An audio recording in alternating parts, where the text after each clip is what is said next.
Hello दोस्तों, हमारे channel पे आपका स्वागत है। आज हम बनाएंगे गुलाब जामुन, जो कि कुछ अलग तरीके से बनाएंगे और बहुत सारे तरीक़ों से बनता है। तो आज हम इस वीडियो में आपको दिखाएंगे कि कुछ अलग तरीके से हम गुलाब जामुन बना रहे हैं। तो जिसके लिए हमने दूध ले लिया है, 1 लीटर दूध ले लिया है हमने और उसका खोआ बना रहे हैं। आप खोआ मार्केट से भी ले सकते हैं, क्योंकि खोआ के साथ हमको पनीर भी चाहिए। तो जितना खोआ हो उतना ही पनीर भी हो। तो आप ये दोनों चीज़ें मार्केट से भी ले सकते हैं, और अगर आपको शुद्ध चाहिए तो घर पर बनाएं, दूध लें उससे बनाएं। तो हम घर पर ही बना रहे हैं। तो जैसा कि आप लोग देख रहे हैं, खोआ हमारा लगभग बन चुका है। तो हम इसको अच्छे से, थोड़ा टाइट डो बन के तैयार हो तब तक खोआ को चलाएंगे, क्योंकि हमें इसकी गोलियां बनानी है। तो दोस्तों, आपने कभी इस तरीके से गुलाब जामुन बनाया है तो हमें कमेंट में ज़रूर बताइएगा। और हमारा तरीका इसमें से आपको कुछ भी अच्छा लगे तो हमें कमेंट में ज़रूर बताएं, और लाइक सब्सक्राइब करके जाएं। वीडियो को शेयर करें, कमेंट करें, जिससे कि हमें भी अच्छा लगे, आगे हम और भी वीडियो डालें। तो देखिए, हमारा खोआ बन चुका है। अब हम इसको ठंडा होने के लिए छोड़ देंगे और इसी कढ़ाई में 1 लीटर दूध डालेंगे। इसी कढ़ाई में हम 1 लीटर दूध डालेंगे और उसका पनीर निकालेंगे। तो खोआ पहले हम किसी बर्तन में निकाल देते हैं, फिर हम उसी कढ़ाई में दूध ले लिए। अब इसको उबाल आने तक पकाएं। उबाल आने के बाद इसमें विनेगर या नींबू का रस, इन 2 चीज़ों में से कोई भी चीज़ डाल सकते हैं, ताकि दूध फट जाए। अगर आप ज़्यादा मात्रा में बना रहे हैं तो दोनों चीज़ें बराबर ही लें। 2 किलो दूध खोआ के लिए ले रहे हैं तो 2 किलो दूध पनीर के लिए भी लें। इसी तरीके से बनाना है।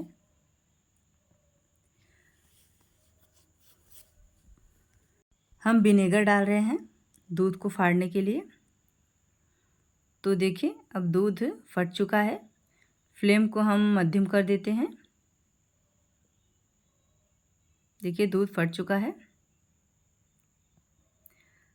मध्यम करके थोड़ी देर पकाएंगे तो दूध पनीर एकदम अलग हो जाएगा फट के। तो हम आपको ये सब चीज़ें इसलिए बता रहे हैं क्योंकि कई लोग हैं जो घर पर खोआ नहीं बनाते हैं, घर पर पनीर नहीं बनाते हैं। तो उन लोगों के लिए बता रहे हैं कि दूध लेकर घर पर भी बना सकते हैं। अगर आपके घर पे दूध है तो बहुत अच्छी बात है, बाज़ार से लेने की ज़रूरत ही नहीं है। तो इसीलिए आज हमने दूध का खोआ या पनीर घर पर बनाकर दिखाया है। ये चीज़ें आप मार्केट से भी ले सकते हैं। तो हम इसको निचोड़ने के बाद अच्छे से धुलेंगे साफ़ पानी से, ताकि इसका खट्टापन निकल जाए। विनेगर या नींबू जो भी चीज़ यूज़ कर रहे हैं उसका खट्टापन अच्छे से निकल जाए, ताकि उसका टेस्ट गुलाब जामुन में ना आए। इस तरह से थोड़ा मसल मसल कर धुल लेंगे साफ़ पानी डालकर, जैसे कि हम धुल रहे हैं। इस चीज़ का विशेष ध्यान दें, नहीं तो उसका स्मेल रह जाता है तो अच्छा नहीं लगता है। अब हम अच्छे से पानी निचोड़ लेंगे। पानी अच्छे से निचोड़ लेंगे तो आपका गुलाब जामुन बहुत ही अच्छा से बनेगा। अगर उसमें पानी रह जाएगा तो फिर अच्छा नहीं बनेगा, इसलिए इस चीज़ का ध्यान दें। देखिए, अब हमारा खोआ और पनीर दोनों बराबर मात्रा में है। और इधर हम मिल्क पाउडर ले लिए हैं। आप चाहें तो मैदा भी ले सकते हैं। तो हम कुछ अलग तरीके से बना रहे हैं, तो यहाँ मिल्क पाउडर लिए हैं, आप मैदा भी ले सकते हैं। अब हम इन दोनों चीज़ों को हमें अच्छे से मैश करना है। इसी में थोड़ा सा मेहनत लगेगा। तो देखिए, इस तरह से खोआ को और पनीर को अच्छे से मैश करना है, बिल्कुल भी गुठलियाँ ना रहें, तब तक हमें इसको मैश करना है।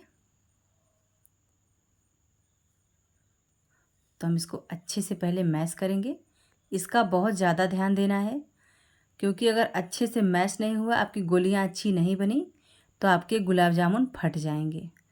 और अगर अच्छे से मैश करेंगे तो गुलाब जामुन बिल्कुल भी नहीं फटेगा। अगर आपका खोया टाइट हो गया है तो उसको थोड़ा गर्म कर सकते हैं, जिससे कि ये थोड़ा नरम हो जाएगा, तो मैश करने में आसानी होगी।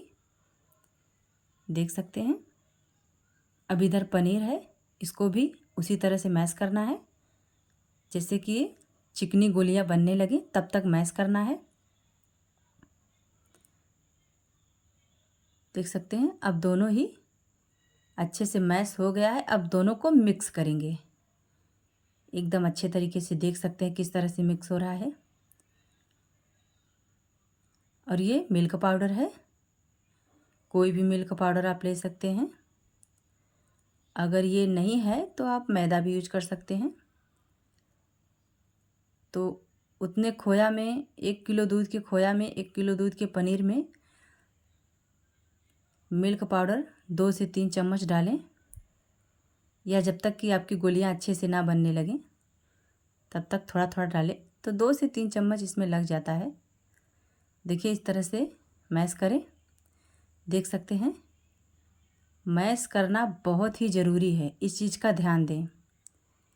तो इसमें थोड़ा मेहनत लगेगा, तो इस तरह से देखिए मैश करना है जब तक कि दोनों चीज़ें एकदम मिक्स होकर एक ना हो जाएं, तब तक हम इसको मैश करेंगे।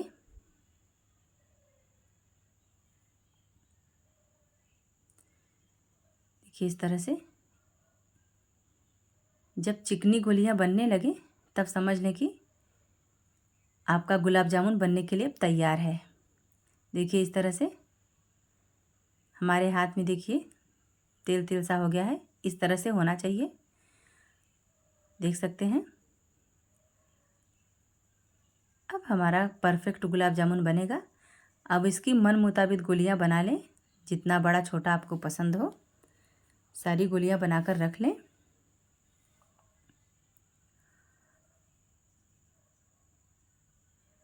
देखिए इस तरह से गोलियां हमारी बन चुकी हैं। अब हम सीरा बनाएंगे। तो सीरा के लिए लगभग कोई भी कटोरी का माप ले सकते हैं, या तो केजी के हिसाब से आधा केजी चीनी लें और आधा लीटर पानी भी डालें। जितना चीनी उतना ही पानी। चाशनी थोड़ा ज़्यादा चाहिए, क्योंकि आपका गुलाब जामुन चाशनी सब सोख लेगा, इसलिए चाशनी कम नहीं होनी चाहिए। अगर चाशनी कम होगी तो गुलाब जामुन अच्छा नहीं बनेगा, इस चीज़ का ध्यान दें। तो हम आधा किलो चीनी में आधा लीटर पानी डाल दिए हैं। अब इसको हम उबालेंगे।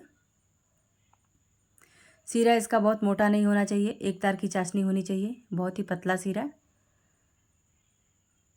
तभी गुलाब जामुन अच्छे से सूख पाएगा। तो हम इसको पकाएंगे। इधर उबाल आने लगे तब तक इसको चलाना है, जिससे कि चीनी अच्छे से गल जाए।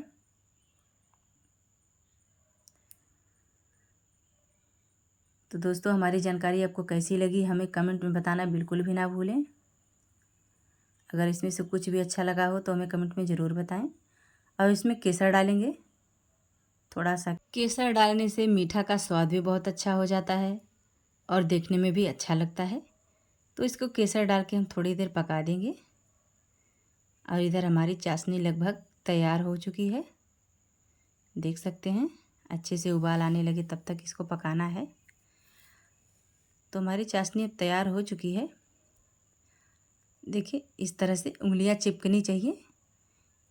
थोड़ी थोड़ी सी उंगलियां एक दूसरे में चिपकने लगे तब समझ लीजिए कि आपकी चाशनी तैयार हो चुकी है। फ्लेम तुरंत बंद कर दें या मध्यम कर दें।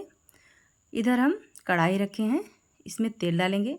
तो यहाँ हम सरसों तो यूज नहीं कर सकते हैं, मूंगफली का तेल यूज कर सकते हैं, चाहे तो रिफाइन भी यूज कर सकते हैं। तो इधर हम मूंगफली का तेल यूज कर रहे हैं। रिफाइन से तो अच्छा ही होता है मूंगफली का तेल, तो हम मूंगफली का तेल ही यूज कर रहे हैं। देखिए हमारा सीरा बन चुका है। अब हम फ्लेम बंद कर देंगे। आप चाहें तो चाशनी में केसर के अलावा फूड कलर भी डाल सकते हैं, जैसे कि मार्केट में मिलता है। हम तो फूड कलर कम ही यूज करते हैं, जहाँ तक बहुत ज़रूरी रहता है, इसीलिए नहीं डाले हैं, केसर डाले हैं। इधर हमारा तेल गरम हो चुका है। अब हम इसमें गुलाब जामुन तल लेंगे अच्छे से। थोड़ा कम ही डालें, एकदम से पूरा भरे नहीं कढ़ाई, नहीं तो फटने का डर रहता है। तो फुल फ्लेम करें, उसमें गुलाब जामुन डालें, फिर फ्लेम मध्यम कर दें, फिर मध्यम फ्लेम पर इसको पकाएंगे, तभी अंदर से अच्छे से पकेगा। इस चीज़ का ध्यान दें। बहुत लोग बहुत ही फुल फ्लेम पर पकाते हैं और बोलते हैं अच्छा नहीं बना, तो इस चीज़ का ज़्यादा ध्यान दें। इसको मध्यम फ्लेम पर पकाना है, जिससे कि अंदर से पक जाए।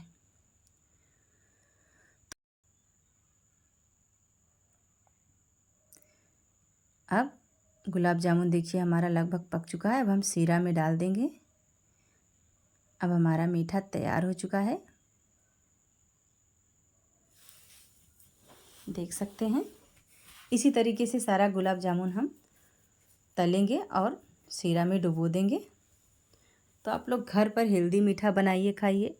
मार्केट का खाने का कोशिश कम करिए। मार्केट में वैसे भी ना साफ़ सफाई रहती है, ना अच्छा मिलता है, तो इसीलिए हम हर चीज़ घर पे बनाने की कोशिश करते हैं। तो देखिए हमारा पूरा गुलाब जामुन तैयार हो चुका है।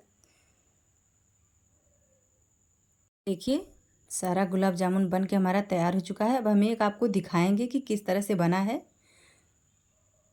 तो देख सकते हैं बहुत ही स्पॉन्जी बना है, बिल्कुल गुठलियाँ नहीं है अंदर, देख सकते हैं। फुल वीडियो देखने के लिए धन्यवाद।